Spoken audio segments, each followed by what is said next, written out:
नमस्कार. मी भाऊ तोरसेकर. तुम्ही बघत आहात प्रतिपक्ष. मित्रांनो, मला आता चटकन ती म्हण आठवत नाहीये, पण साधारण त्याचा आशय असा आहे की रात्रभर ऐकली काय ती रामकथा आणि कालचा गोंधळ बरा होता, अशी काहीतरी आशय आहे. म्हणजे ऐकलं काय ते कळलेलं नाही,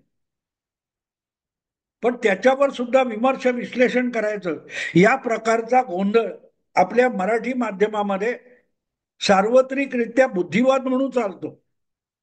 अगदी काल परवाची गोष्ट आहे. मी त्याच्यावर 2 व्हिडिओ केलेले आहेत, पण हा नवा मुद्दा माझ्या लक्षात आला आणि तो अधिक विश्लेषण करून सांगितला पाहिजे, समजावला पाहिजे असं मला वाटलं. म्हणून आणखीन एक व्हिडिओ मी त्याच विषयावर करतोय, जो तसा म्हटला तर विषय सुद्धा नव्हता. तो आहे अनंत चतुर्दशीच्या दिवशी अनेक वर्तमानपत्रांमध्ये आणि अनेक पोस्टरवर झळकलेला महाराष्ट्राचे मुख्यमंत्री देवेंद्र फडणवीस यांचा फोटो आणि त्यावरून माध्यमात उठलेलं मोहोळ. पानभर जाहिरात होती, ज्याला वर्तमानपत्राच्या व्यवहारी भाषेमध्ये जॅकेट म्हणतात. जॅकेट म्हणजे पहिल्या पानावर त्या वर्तमानपत्राचं नाव किरकोळ नसतं किंवा नसतंच, पूर्ण पान जाहिरात असते आणि त्याच्यात तो लोगो असतो. बाकी कुठच्या तरी मालाची कसली तरी जाहिरात असते आणि पान पलटलं की वर्तमानपत्राचं खरं पहिलं पान येतं, ज्याच्यावर बातम्या वगैरे हेडिंग वगैरे असतात. त्याला जॅकेट म्हणतात आजकाल. तर अनंत चतुर्दशीच्या दिवशी शिवरायांचा भव्य पुतळा आहे आणि त्यांच्या चरणी मुख्यमंत्री देवेंद्र फडणवीस पुष्पांजली अर्पण करतायत असा फोटो होता आणि त्याच्यावर फक्त 4 अक्षरं होती, देवा भाऊ. बाकी काहीही नव्हतं. की देवाभाऊने असं काय केलंय, की देवाभाऊचा वाढदिवस आहे का, असं काहीही मजकूर नाही. ऑकेजन काहीच नाही, इव्हेंट काही नाही. मग अनंत चतुर्दशीच्या दिवशी हा फोटो कशाला? तर त्याच जाहिरातीच्या मागच्या पानावर गणपतीला देखील पुष्पांजली मुख्यमंत्री अर्पण करतायत असं होतं. आणि मग ही किती कोटी रुपये याच्यावर खर्च झाले, कशासाठी या जाहिराती केल्या, त्यातून ब्रँड वगैरे वगैरे वगैरे. हा सगळ्याच्या सगळ्या एका मागून एक एका मागून एक, सोशल मीडियापासून मेनस्ट्रीम मीडियापासून वर्तमानपत्रापासून चॅनेल पर्यंत चर्चेचा गोंधळ घातला गेला. पण अशी जाहिरात देऊन साधलं काय? कुठचीही कंपनी, जेव्हा मला आठवतं मुकेश अंबानी यांनी या डिजिटल सोयी जिओ मीडियातून आणल्या. जिओ या आपल्या नव्या कंपनीतून इंटरनेट, मोबाईल या सगळ्या ज्या डिजिटल सेवा आहेत या आणल्या, तेव्हा त्यांनी प्रचंड प्रचंड जाहिरात केली होती. वर्तमानपत्रात पानभर किंवा प्रत्येक चॅनेलवर दिवसातून 10-10 वेळेला त्या जिओ जिओ जिओ बघाल तिथे जिओ होता. रस्त्यावर पोस्टर्स लागलेले होते. चॅनेलवर जा, वर्तमानपत्रात जा, इंटरनेटवर जा, युट्यूबवर जा, दिसेल तिथे जिओ होता. कारण त्यांना तो ब्रँड अक्षरशः सुनामी आणल्यासारखा डिजिटल क्षेत्रामध्ये जिओच्या काय त्या डिजिटल सेवांमध्ये आणायचा होता, म्हणून ते केलं होतं. तेव्हा देवा भाऊ हा फोटो, ती जाहिरात, यातून नेमकं काय साधायचं होतं? मग त्याच्यावर खाली जाहिरात कोणी दिली त्याचं नावच नाही, ती सरकारने दिलेली नाही. मग त्याच्यासाठी करोडो रुपये कोणी खर्च केले, याच्यावर काहूर माजवलं गेलं. पण अशा जाहिरातीतून काय साधायचं असतं याचा विचार केला गेला नाही, त्याच्यावर चर्चा केली गेली नाही. एक गोष्ट, फोटो दिसतोय मुख्यमंत्र्याचा आहे. मग मराठा आंदोलन जे ऐन गणपती उत्सवामध्ये मुंबईमध्ये अराजकासारखी परिस्थिती निर्माण झाली होती, ती अतिशय शांतपणे हाताळली. तो विषय कुठल्याही हिंसेशिवाय निकाली काढला गेला. यासाठी देवेंद्रचं अभिनंदन, मुख्यमंत्र्याचं अभिनंदन कुणा एका व्यक्तीने केलं का, सरकारने केलं का, पक्षाने केलं का, महायुतीने केलं का, कोणी केलं? कारण कोणीतरी खर्च केलेला आहे. वर्तमानपत्र अशा जाहिराती फुकट छापत नाहीत. हा, चॅनेलवरचे बसलेले लोक त्याच्या फुकट चर्चा करतात, पण त्या सुद्धा फुकट केल्या गेल्या आहेत का, मला त्याचीही शंका आहे. कारण हे एक पेज, त्याच्यावर फक्त 4 अक्षर देवा भाऊ, यातून नेमकं काय कम्युनिकेट करायचं होतं, काय सांगायचं होतं. मला एक एवढा शब्द किती प्रभावी असतो याचं एक उदाहरण तुम्हाला सांगायचंय. मला वाटते 12 किंवा 18 जून 1975 ची तारीख होती. आणि त्या दिवशी अलाहाबादच्या हायकोर्टामध्ये इंदिरा गांधी यांची निवडणुकीत भ्रष्टाचार केल्याची जी केस होती, राजनारायण यांनी घातलेली, त्या केसचा निकाल अलाहाबाद हायकोर्टामध्ये लागणार होता. न्यायमूर्ती जगमोहन सिन्हा मला वाटतं होते, आणि त्यांच्या समोर ही केस चालली होती आणि त्याचा निकाल लागणार होता. आम्ही पत्रकार म्हणून आमच्या सगळ्यांचं लक्ष हे त्या अलाहाबादच्या हायकोर्टातल्या त्या निकालाकडे लागलेलं होतं. आणि तो निकाल लागला किंवा निकाल सांगायला सुरुवात केली तेव्हा आजच्यासारखं सोशल मीडिया, इंटरनेट, फॅक्स वगैरे भानगडी नव्हत्या. एक टेलिप्रिंटर असायचा, ज्याच्यावर UNI, PTI यासारख्या संस्था जगाच्या कानाकोपऱ्यातल्या बातम्या संकलित करून सगळ्या वर्तमानपत्रांना पाठवायचे. आणि त्या टेलिप्रिंटरवर यायच्या, म्हणजे टेलिफोनच्याच लाईनवर चालणारं एक यंत्र होतं, त्याला टेलिप्रिंटर म्हटलं जायचं. त्याच्यावर एक टाईपरायटर जोडलेला असायचा आणि तो खडखड खडखड खडखड वाजायला लागायचा, आणि जी अक्षरं टाईप केली जायची त्यातून बातमी यायची. या निकालाची बातमी एका शब्दामध्ये जगाच्या कानाकोपऱ्यात प्रेस ट्रस्ट ऑफ इंडिया या संस्थेने, वृत्त संस्थेने पाठवली होती, आणि एका शब्दात पाठवली होती. देवा भाऊ हा एक शब्द आहे, तसाच ती बातमी देतानाही एकच शब्द होता. तेव्हा बातमी याची अतिशय महत्वाची बातमी आहे, अतिशय महत्वाची बातमी आहे.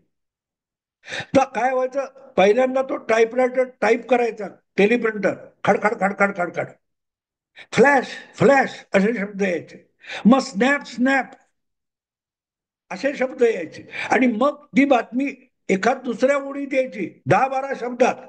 त्याचं जे सार असायचं ते पहिल्यांदा यायचं, मग हळूहळू करत डिटेल यायचे. तर मला आठवतं त्या दिवशी मी मराठामध्ये, त्या लोकांची प्रतीक्षा होती, आमची होती.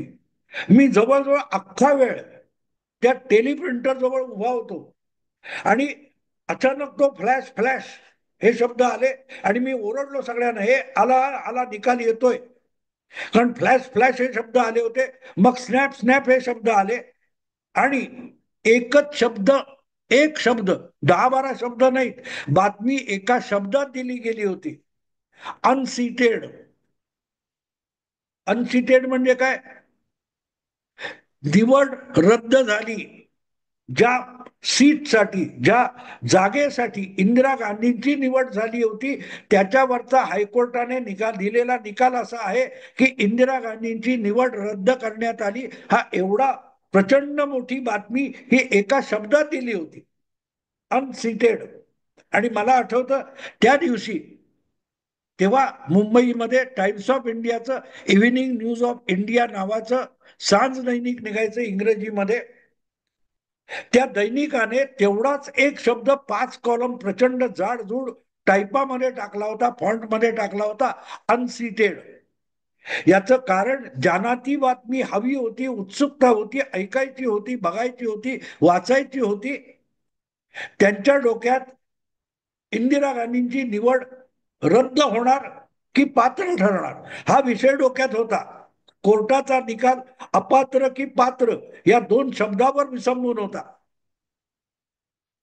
आणि त्या एका शब्दाचा अर्थ असा होता की अपात्र.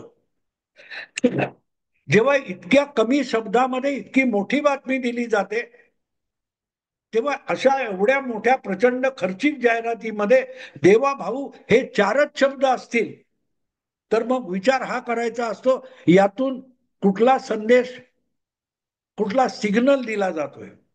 आपल्याकडे दुर्दैव इतकं आहे, पत्रकारितेचा आणि बुद्धिवादाचा दर्जा इतका घसरकुंडीला लागलेला आहे आणि अधोगतीला गेलेला आहे की त्यातून नेमकं काय साधलं गेलंय एवढं सोडून बाकी सगळ्यावर चर्चा झाली. किती कोटींची, कुठल्या वर्तमानपत्राला, कुठल्या वर्तमानपत्राला ती जाहिरात नाही याची भरपूर चर्चा झाली.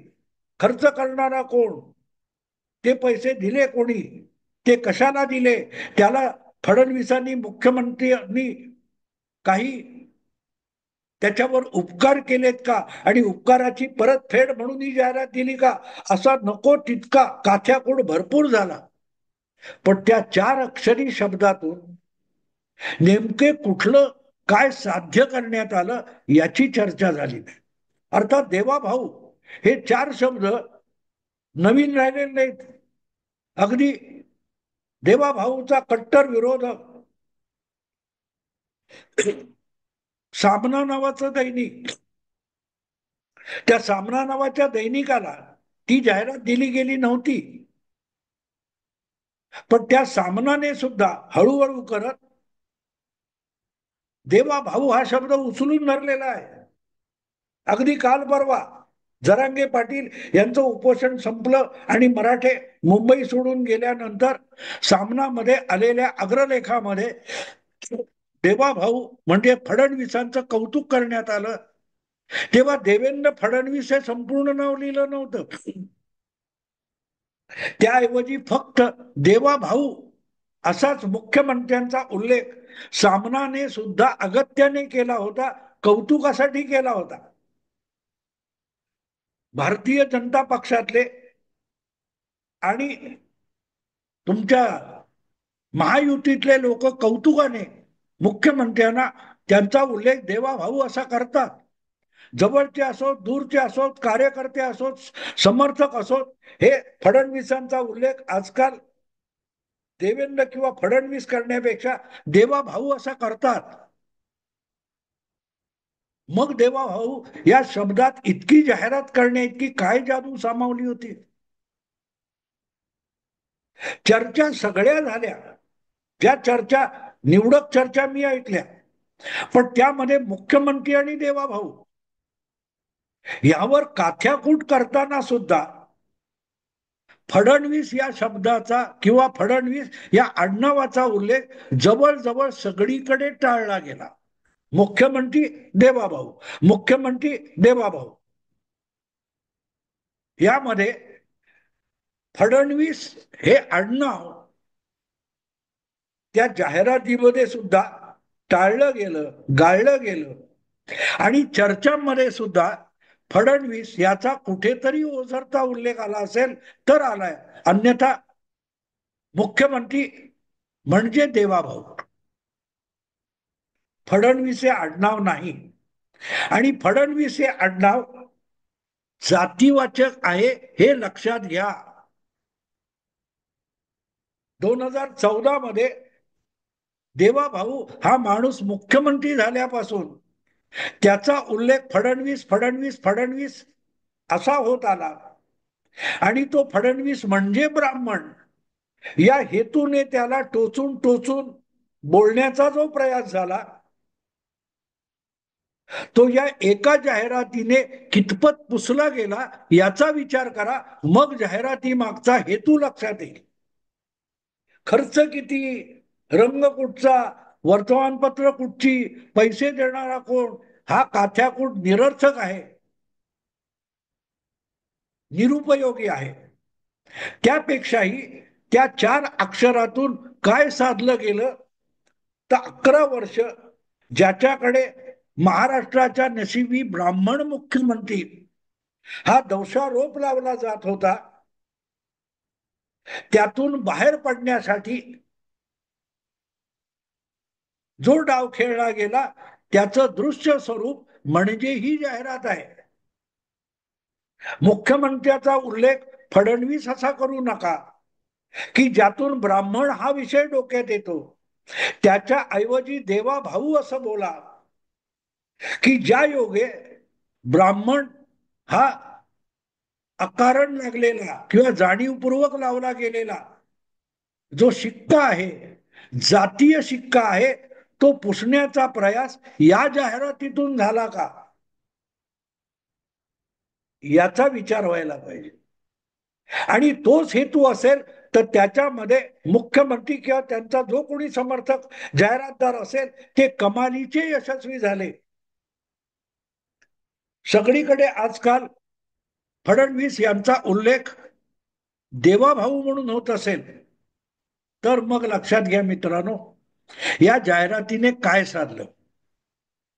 पूर्वी म्हणजे जवळजवळ 6-7 दशकापूर्वी जेव्हा समाजवादी चळवळ जोरात होती त्यावेळेला जयप्रकाश नारायणांनी किंवा डॉक्टर राम मनोहर लोहियांनी गळ्यातलं जानवं तोडा, आडनावं सोडा, ज्यातून जात समोर आणली जाते. म्हणून तुम्हाला दिसेल नितीश कुमार असेल, अजय कुमार असेल किंवा प्रशांत किशोर असेल, ही नावं कुठून आली, रवीश कुमार ही नावं कुठून आली. रवीश कुमार जो सगळ्यात मोठा दलित समर्थक दिसतो तो मुळात ब्राह्मण आहे. प्रशांत किशोर हा पण ब्राह्मण आहे. ही नावं लपवली जातात, त्यांची जात लपवली जाते, कारण आडनाव लपवलं जातं. तो सगळा संदर्भ तुम्ही लक्षात घेतलात. उत्तर भारतामध्ये मोठ्या प्रमाणात 1960च्या दशकामध्ये ही जातपात तोडो ही एक चळवळ झाली आणि त्यातून आडनावं टाकली गेली. त्यामुळे अनेकांची जात तुम्हाला नावातून आणि आडनाव नसल्यामुळे कळतच नाही. तो प्रयोग देवाभाऊ या जाहिरातीतून महाराष्ट्राच्या राजकारणात यशस्वीरित्या झाला. मला वाटतं तोच तर त्यातला हेतू होता. आत्ता देखील मी बोलतोय किती लोकांपर्यंत पोहोचेल. जरांगे पाटलांनी फडणवीसांना अशा कडेलोटापर्यंत आणलं. सुरुवात पवारांनी केली, जरांगे पाटलांनी त्याचा कडेलोट केला. बामण बामण बामण म्हणून कितीही ब्राह्मणांसाठी काहीही केलं नाही, कितीही इतर जातींसाठी केलं तरी जो आपल्यावर ब्राह्मण नावाचा शिक्का बसलाय तो फडणवीस या नावामुळे बसलाय. तर फडणवीस ही आपल्याला व्यक्तिमत्वाला लागलेली जी पुस्ती आहे ती काढून टाकायची आणि फक्त देवाभाऊ म्हणून महाराष्ट्रात मुख्यमंत्री म्हणून महाराष्ट्राचा मराठ्यांचा 18 पगड जातींचा मुख्यमंत्री व्हायचं हा जर हेतू असेल तर तो या जाहिरातीने कमालीचा यशस्वी केला. हे सत्य सगळ्यांना स्वीकारावं लागेल. आणि म्हणून चर्चा करायची तर ही 4 अक्षर आणि पानभर जाहिरात यातून काय साधलं गेलं लक्षात घ्या. त्या जाहिराती मागे फडणवीसांची प्रेरणा होती न होती मला माहिती नाही, पण एक गोष्ट साफ आहे की फडणवीस, मुख्यमंत्री फडणवीस हा विषय महाराष्ट्राच्या राजकारणातून आणि चर्चेतून या एका जाहिरातीने संपून टाकला. ही वस्तुस्थिती आहे. तिकडे कोणाचंही लक्ष गेलेलं नाही. स्वतःला फार मोठे विश्लेषक चिकित्सक समजणारे आहेत ते पण विसरले. त्यांच्याही लक्षात आलं नाही की देवाभाऊ जाहिरातीने काय साधलं. जाहिरातीने काय साधलं कळलं नाही तर मग तुम्हाला देवाभाऊ नावाच्या मुख्यमंत्र्याने अशा जाहिरातीतून काय साधलं असेल तिथपर्यंत झेप सुद्धा घेता येणार नाही. ही वस्तुस्थिती आहे. ही वस्तुस्थिती आहे. आणि म्हणून मित्रांनो हा विषय यापूर्वी मी चर्चा केलेला असला तरी हा जो अँगल माझ्या लक्षात आला, ही बाजू जी लक्षात आली की या जाहिराती मागे काय हेतू असू शकतो, त्या हेतूचा वेध घेत गेलो तेव्हा ही गोष्ट माझ्या लक्षात आली आणि मला वाटलं की हा एक विषय स्वतंत्रपणे मांडला पाहिजे की महाराष्ट्राच्या राजकारणातून फडणवीस हा विषय या जाहिरातीतून संपवला गेला. मित्रांनो, विषय आवडला लाईक करा, शेअर करा आणि प्रतिपक्षाला सबस्क्राईब करा. नमस्कार.